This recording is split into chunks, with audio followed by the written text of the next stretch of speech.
The world loves the kindness of good people until it no longer benefits from it. Then it devours them. Kind souls burn not because they are weak, but because they care in a world that rewards indifference. They give more than they receive, they forgive faster than they should, and they keep showing up long after others have stopped deserving it. Their empathy becomes their prison. Their goodness becomes their weapon, turned against them. In a ruthless world, kindness without boundaries is self-destruction. The more you give, the more people expect. The more you forgive, the less they respect. The moment they realize you will not fight back, you cease to be loved. You become useful. And usefulness in a self-serving world is temporary. When your energy is spent, when your heart is tired, they move on, and you are left to gather what's left of your spirit. This is why kind souls burn. Not in flames of rage or revenge, but in the quiet exhaustion of always doing right in a world that rewards manipulation. The lesson is not to become cold, but to become controlled. To learn the balance between empathy and armor. Because in a world of wolves, being kind without being calculated is the fastest way to disappear. Kindness, in its purest form, is a double-edged sword. It can build empires of loyalty and admiration, but when left unguarded, it becomes the very reason for your downfall. The tragedy of the kind soul is not that they lack strength. It's that they underestimate the cruelty of those who exploit it. They live with open hearts in a world built on hidden motives. Society glamorizes kindness, but secretly, it respects control. The world does not admire those who endlessly give. It admires those who know when to stop. The kind soul rarely sees this. They operate under the illusion that good deeds naturally return good outcomes. They believe that sincerity guarantees safety.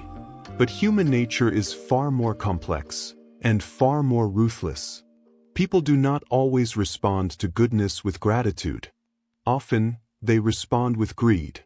The kind soul keeps giving, hoping that their selflessness will inspire fairness. But fairness does not rule the world. Power does. Those who lack boundaries are not seen as virtuous. They are seen as expendable. Their empathy becomes a resource for others to drain. Their time becomes a tool for others to waste. Slowly, kindness becomes a burden they cannot carry. And when they finally break, when the smile fades and the exhaustion sets in, the same people who took advantage of their light will call them changed. They will say, "You used to be so kind." What they really mean is, "You used to let me take advantage of you." In truth, kindness without discipline invites destruction. You cannot save everyone, and you should not try. The world does not reward those who give endlessly. It rewards those who give strategically. True kindness is not about saying yes. It's about knowing when to say no. It's about mastering compassion without sacrificing self-respect. Because in this world, people don't burn the cruel, they burn the kind. Not because kindness is wrong, but because kindness without armor is unprotected light. And unprotected light always draws the moths that consume it. Look around. This truth repeats everywhere. In relationships, in workplaces, in families, the kind one is always the one who breaks first. They absorb everyone's weight. They keep peace even when they're in pain. They compromise while others demand. They become the emotional anchor, the silent healer, the problem solver for people who never ask how they're doing in return. And over time, this kindness becomes expected, not appreciated. The worker who always helps others soon becomes the one everyone dumps their work on. The friend who always listens becomes the one no one listens to. The partner who gives endlessly becomes the one taken for granted. The kind soul is always there, until they're not. And only in their absence does the world realize how much they carried. This is the cruel irony of human nature. The more you give without limits, the less people see your worth. Familiarity breeds entitlement. The more predictable your goodness, the less impact it has.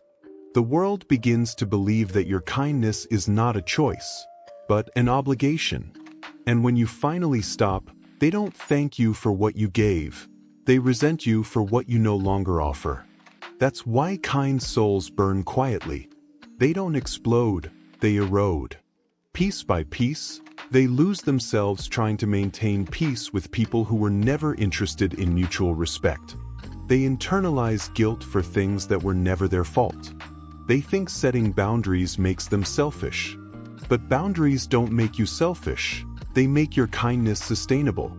Every kind person eventually faces a brutal awakening. You cannot heal people who benefit from staying broken. You cannot help those who weaponize your empathy against you. And you cannot save those who enjoy watching you drown while they stay dry.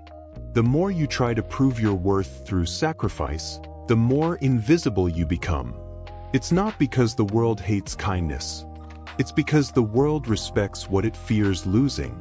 When your kindness becomes infinite, people stop fearing its absence. They assume it will always be there, no matter how they treat you. But when you withdraw, when you protect your energy, when you decide that not everyone deserves your light, something changes. People pay attention. Because true respect doesn't come from being endlessly kind. It comes from being kind with limits.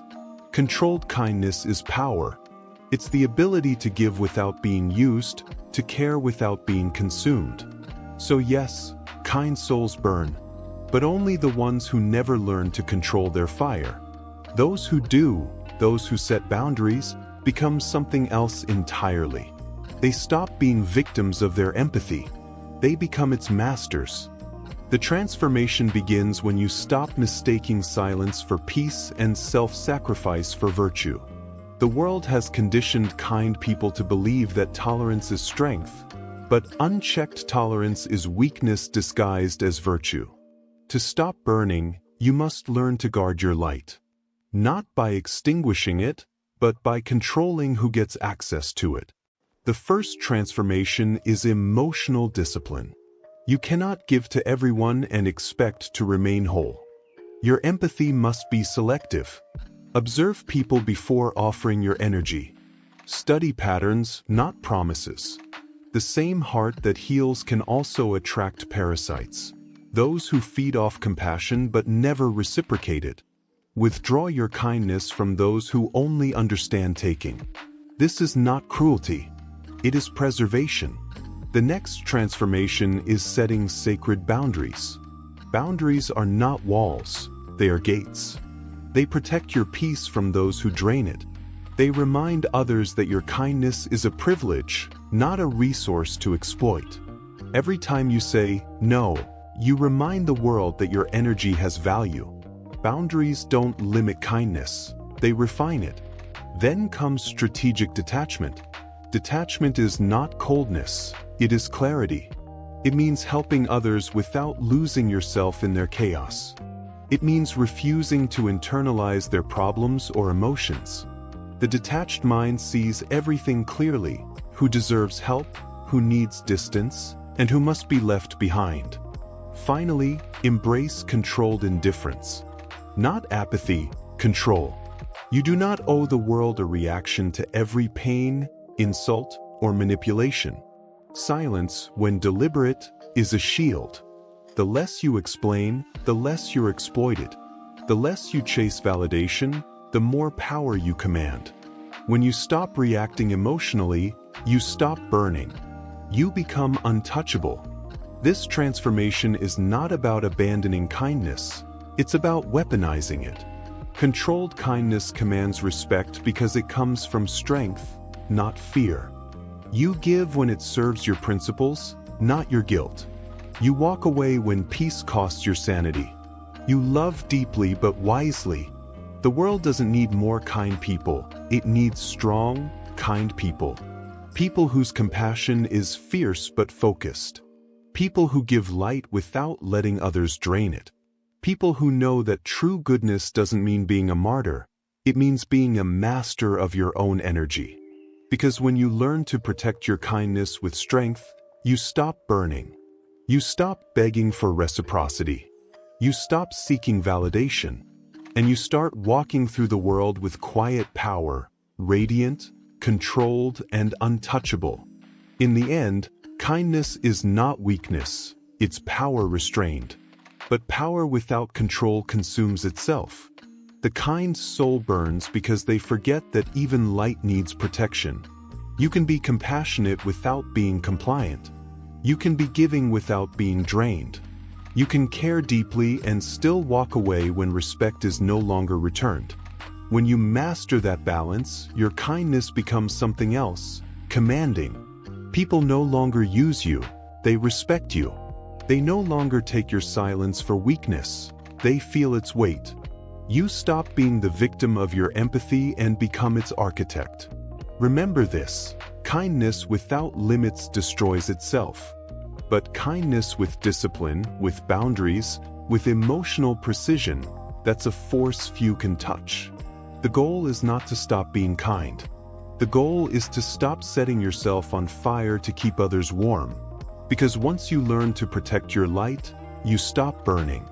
And when you stop burning, you stop being used and start being respected.